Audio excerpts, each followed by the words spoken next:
함께 나누실 성경 말씀 누가복음 8장 4절에서 8절의 말씀입니다. 신약성서 103면입니다.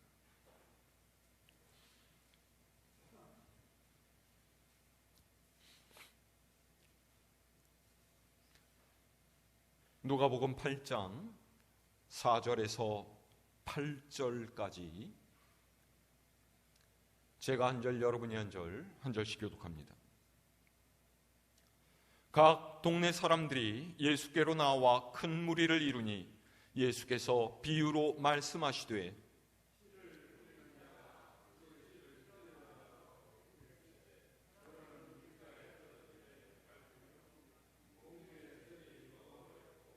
더러는 바위 위에 떨어짐에 싹이 났다가 습기가 없으므로 말랐고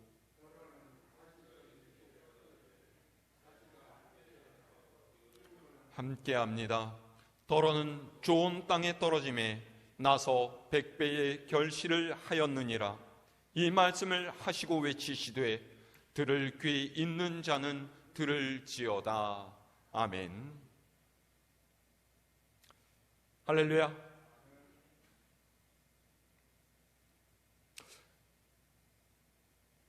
혹 근래에 결혼식에 참석해 보신 분 있으실지 모르겠는데요.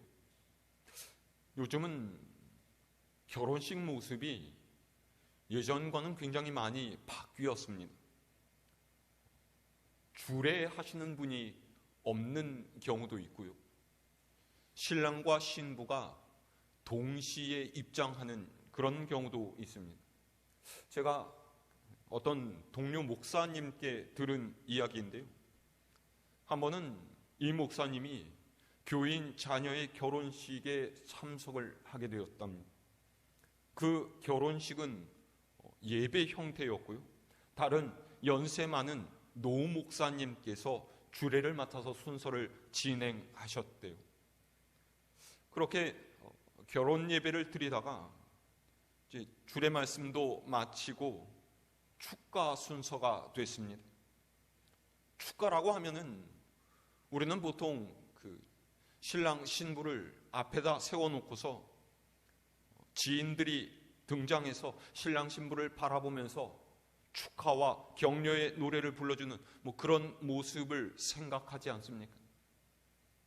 그런데 축가 순서가 되니까 느닷없이 신랑이 마이크를 잡더니 노래방 반주에 맞춰서 신부 앞에서 유행가를 목청껏 불러 제끼더라는 거예요. 요즘은 신랑이나 신부가 직접 축가를 부르는 경우도 많다고 하더라고요. 물론 결혼식에 참석한 신랑 신부 친구들은 박수를 치면서 굉장히 좋아했지만은 그 자리에 앉아있던 어르신들은 얼굴이 붉어질 수밖에 없었습니다. 왜냐하면 아무리 결혼식이라고 해도 예배 중이었잖아요. 그런데 그 중간에 유행가를 불렀으니까 얼마나 난감하고 또 머쓱했겠습니까? 거기다 신랑이 노래를 잘했느냐 그런 것도 아니었대요. 엄숙하게 진행되던 결혼식이 순식간에 왁자지껄한 파티 분위기가 되어버린 거예요. 신랑이 축가를 마치자 주례 맡으신 목사님이 다시 등단을 하셔서 지그시 신랑을 보면서 한마디를 하셨답니다. 신랑은 이때 이 목사님이 분명히 예배 분위기를 흐려놓은 것에 대해서 뭔가 꾸지람을 하시겠다 이런 생각을 했답니다. 그런데 주례 목사님이 이어서 이렇게 말씀을 하시더래요. 신랑은 앞으로도 신부에게 이 노래를 자주 불러주시기 바랍니다. 결혼식에 참석한 사람들 중에서 폭소가 터져 나왔습니다. 그렇게 해서 갑작스레 썰렁해진 결혼식 분위기가 다시 밝아지고 마지막까지 잘 마쳤다, 이런 얘기였어요. 일반적으로 예배라고 하면은 누가 노래를 하고 누가 듣습니까? 우리가 찬송을 하고 하나님께서 들으신다라고 생각하죠. 맞습니다. 우리가 하나님께 온전한 찬송을 드릴 때 하나님께서 그 찬송을 기쁘게 받아주십니다. 그런데 구약의 스바냐 선지자는 우리의 생각과는 조금 다른 이야기를 하고 있어요. 자, 우리 성경 말씀 한번 찾아서 읽어볼까요? 구약성서 스바냐 3장 17절 말씀입니다.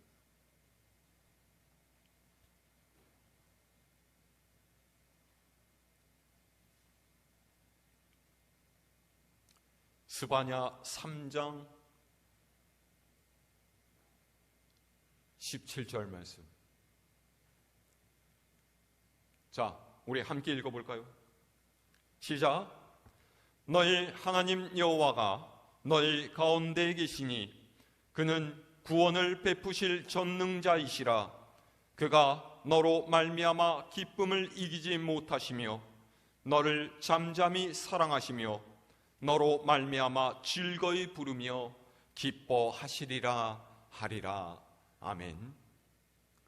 우리에게 꽤 친숙한 말씀인데요, 스바냐 선지자는 우리가 하나님을 기뻐하며 노래하는 것이 아니라 하나님께서 우리를 기뻐하며 즐거이 부르신다, 이렇게 이야기를 하고 있습니다.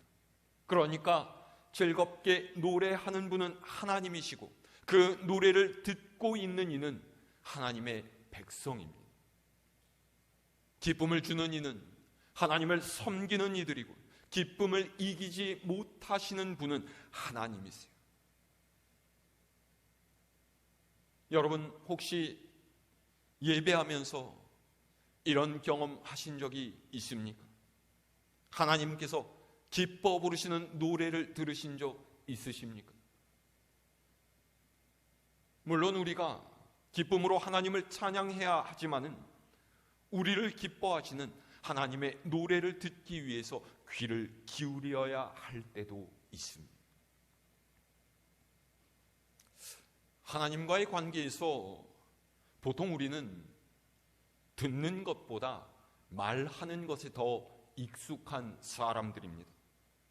찬송을 부리고 기도를 하는데 일방적으로 내 말만 하고 끝나버리는 경우가 많다라는 거예요.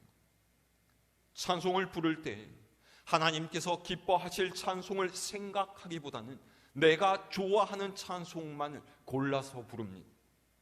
기도를 할 때에도 하나님께서 원하시는 기도가 무엇인지 생각하기보다는 내가 기도하고 싶은 내용만 말하고 끝내버려요. 그렇게 내가 부르고 싶은 찬송, 내가 구하고 싶은 기도를 실컷 하고 난 다음에 속이 시원해지면은 그때 우리는 은혜 받았다, 이렇게 생각한다라는 것입니다.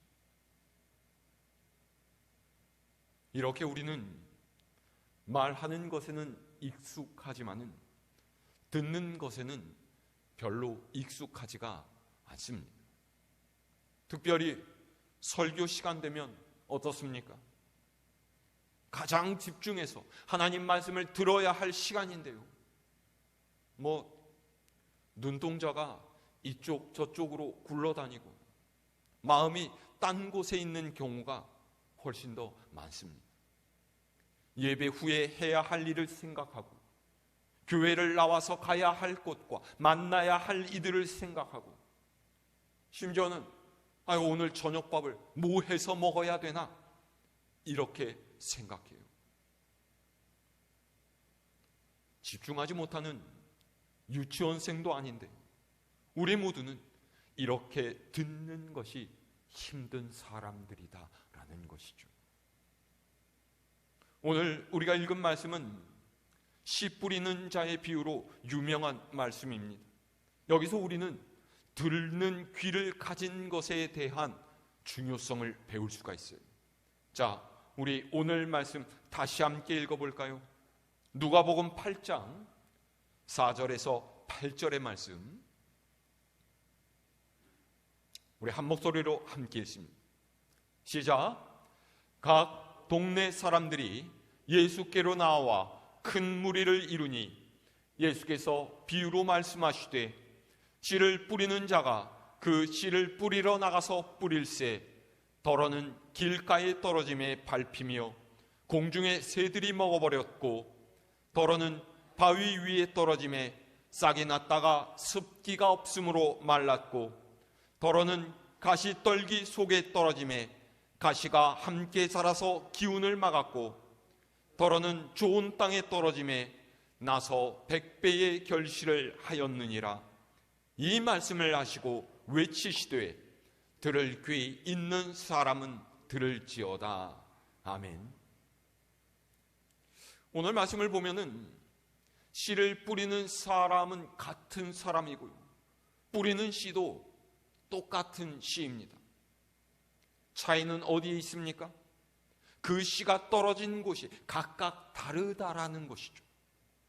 길가, 바위 위, 가시떨기 속, 좋은 땅에 네 군데입니다. 우리 이 말씀이 뭘 뜻하는지 이미 너무 잘 알고 있지 않습니까?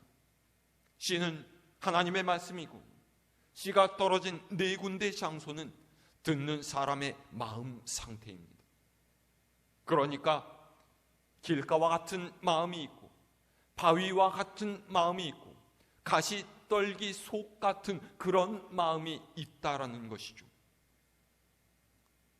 딱딱한 길 같은 마음은 절대로 말씀을 받아들이지 못합니다. 바위와 같은 마음은 말씀을 받아도 뿌리를 내리지 못해요. 가시떨기 속 같은 마음은 주변에 방해 요소가 너무나 많아서 잘 자랄 수 있는 환경이 되지 못합니다. 그래서 결국 좋은 땅처럼 잘 갈아놓은 땅만 씨앗이 들어가서 자랄 수 있는 상태, 즉 하나님의 말씀을 받아들일 수 있는 마음의 환경이다라는 것이죠. 그런데 문제는 이렇게 하나님의 말씀을 듣는 사람은 고작 4분의 1밖에는 되지 않는다라는 거예요. 적어도 75%의 사람이 하나님의 말씀이 내 속에서 자라날 수 있는 기회를 놓칩니다. 왜요? 귀가 없어서 그렇습니까?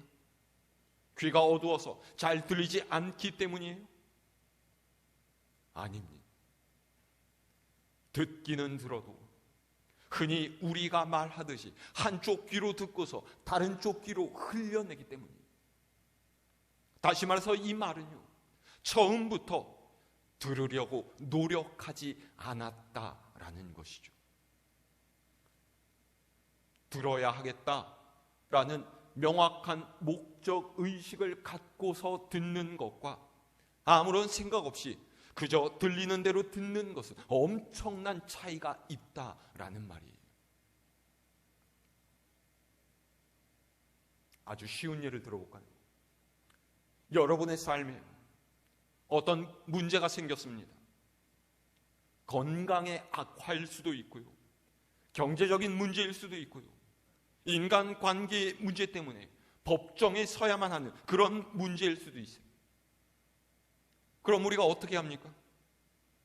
그 분야의 전문가를 찾아서 내 문제를 내어놓고 어떻게 해야 될지 조언을 듣죠. 병원에 가서 의사에게 진찰을 받고요, 내 몸에 어떤 이상이 있는지, 그것을 치료하려면 어떻게 해야 하는지를 듣습니다. 은행이나 세무사를 찾아가서 나의 경제 상황에 대한 이야기를 하고요, 지금의 어려움을 해결하기 위해서는 무엇을 해야 한다라는 이야기를 들어요.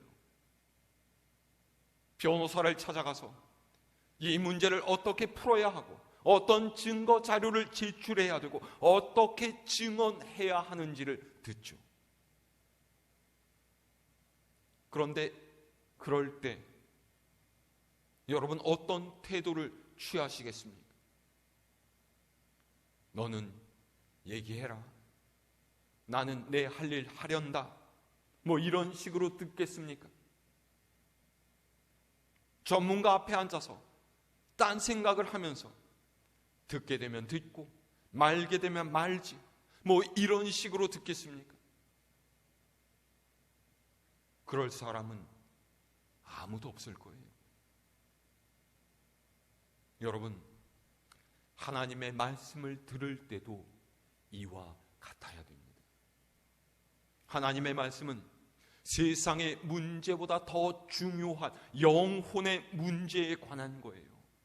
우리가 어떻게 하나님의 백성으로 살아야 하는지, 어떻게 하나님께서 기뻐하시는 인생이 되는지, 그래서 주님과 함께 사는 천국의 백성이 되기 위해서는 어떻게 해야 하는지가 바로 하나님의 말씀에 담겨 있지 않습니까? 이것보다 더 중요한 것이 어디에 있겠어요? 하나님의 말씀을 들을 때 간절함과 기대감을 가지시기를 바랍니다. 우리가 왜 듣는 귀를 가져야 합니까? 하나님의 말씀에 생명이 있기 때문이에요. 말씀을 듣는 삶을 통해서 우리의 인생에 하나님께서 기뻐하시는 열매를 맺을 수 있고 복을 누리는 인생으로 살 수 있기 때문이죠. 예수님께서는 요한복음 14장에서 이렇게 말씀하셨어요. 보혜사 곧 아버지께서 내 이름으로 보내실 성령, 그가 너희에게 모든 것을 가르치고 내가 너희에게 말한 모든 것을 생각나게 하리라. 아멘. 우리가 말씀을 들을 때 하나님께서는 성령님을 통해서 그 말씀을 깨우치게 하시고 생각나게 하세요. 이때에 우리의 자세가 중요하다라는 거죠. 이것이 하나님께서 내게 하시는 말씀이라고 믿고 그 말씀을 마음에 새겨서 순종하면 우리의 삶이 아름다운 열매를 맺고 변화하게 되지만은 아무런 생각 없이 지나가면 어떤 일도 일어나지 않습니다. 보세요. 교회를 다니면서 신앙생활 30년, 40년 했는데 달라진 것이 하나도 없다라면 무엇이 문제입니까? 목사님 설교를 들어도 아마도 수천 번은 넘게 들었을 텐데 왜 그 인생이 바뀌지 않습니까? 제대로 들으려 하지 않았고 말씀을 받아들여서 실천하지 않았기 때문입니다. 말씀이 이해가 되고 믿어지고 감동이 될 때는 하나님께서 여러분들에게 말씀하셨다라는 것을 아셔야 합니다. 그래서 이후에 말씀이 생각나고 기도의 제목이 생각나고 내가 해야 할 일이 떠오른다라면은 그때는 말씀의 씨앗이 마음밭에 심겨진 것이죠. 그 씨앗을 잘 보살피고 키워 나가는 것은 우리의 몫입니다. 자, 그러면 어떻게 해야만 잘 들을 수가 있을까요? 무작정 집중하면 됩니까? 혹은 설교가 녹화된 유튜브 영상 수십 번 돌려보면 됩니까? 말씀을 들을 때도 준비라는 것이 필요해요. 제가 설교를 하기 위해서 굉장히 많이 준비를 해야 됩니다.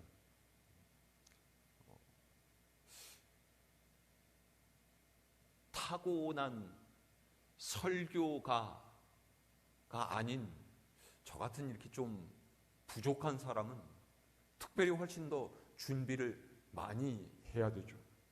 적어도 말씀을 몇 번씩 읽고 어떤 방향으로 말씀을 전할지 묵상하고요. 중심되는 성경 말씀을 정한 다음에는 그 말씀의 상황을 설명할 수 있는 역사적인 배경이나 사건이 있는지 자료를 찾아보고요.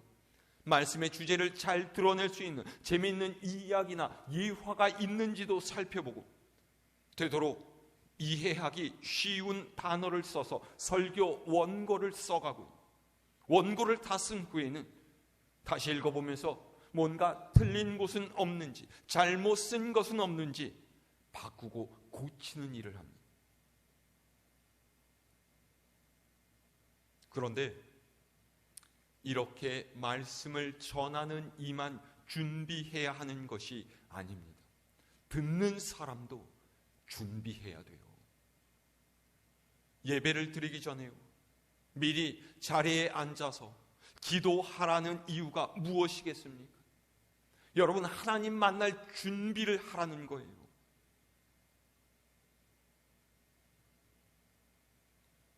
여자분들은 잘 아시겠지만, 여러분, 누군가를 만나러 외출하실 때 집에 있던 차림새 그대로 나가십니까? 옷도 갈아입지 않고 화장도 하지 않고 머리는 부스스한 채 그렇게 나가도 됩니까? 아니죠. 아무리 편한 상대라 할지라도요, 적어도 상대방에게 예의를 갖추기 위해서라도 기본적인 외출 준비를 할 거예요. 외모를 다듬고 준비하는 것처럼 우리의 마음도 그래야만 합니다. 말씀을 듣기 전에 성경 본문의 말씀을 미리 읽어보고요, 마음속에서 일어나는 잡다한 생각들을 정리해야 돼요. 그게 하나님의 말씀을 내 속에 받아들일 준비를 하는 것입니다. 아무런 기대도 없고 준비도 없고 간절함도 없는데 하나님께서 그런 사람에게 어떻게 말씀의 은혜를 주시겠어요? 하나님의 말씀을 듣고 순종하는 이는 생명의 풍성함을 누리며 살 수가 있습니다. 우리 예수님조차도 이를 위해서 하나님께 새벽에 나가서 기도하셨고요, 때로는 밤을 새시면서까지 기도하셨어요. 근데 오늘 말씀에서 우리가 주의해야 될 것은요, 이 네 가지 마음밭은 각각 다른 사람에게 하나씩 있는 것이 아니라 한 사람 안에 다 함께 존재한다라는 거예요. 그러니까 딱딱한 길가 같은 마음을 가진 사람은 평생을 그런 마음으로 살고, 바위 같은 마음을 가진 사람은 늘 돌같이 굳은 마음으로 사느냐, 그런 것이 아닙니다. 한 사람의 마음이 어느 때는 길가가 되기도 하고요, 어느 때는 바위가 되기도 하고요, 어느 때는 가시떨기 속처럼 되기도 하고요, 어느 때는 좋은 땅이 되기도 해요.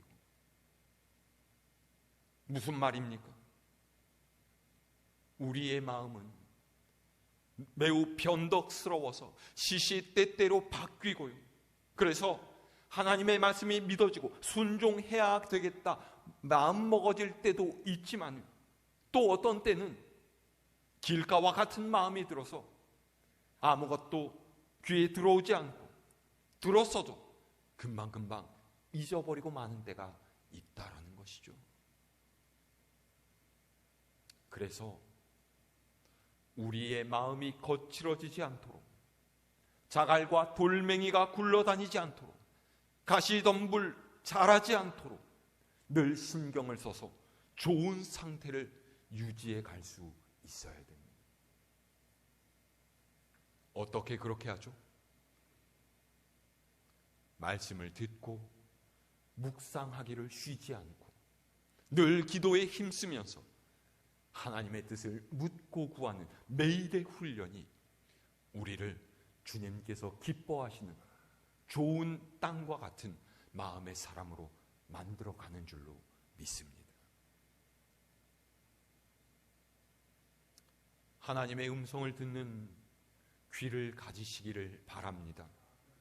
늘 말씀이 내 마음에 잘 심겨질 수 있도록 여러분 준비하시기를 바랍니다.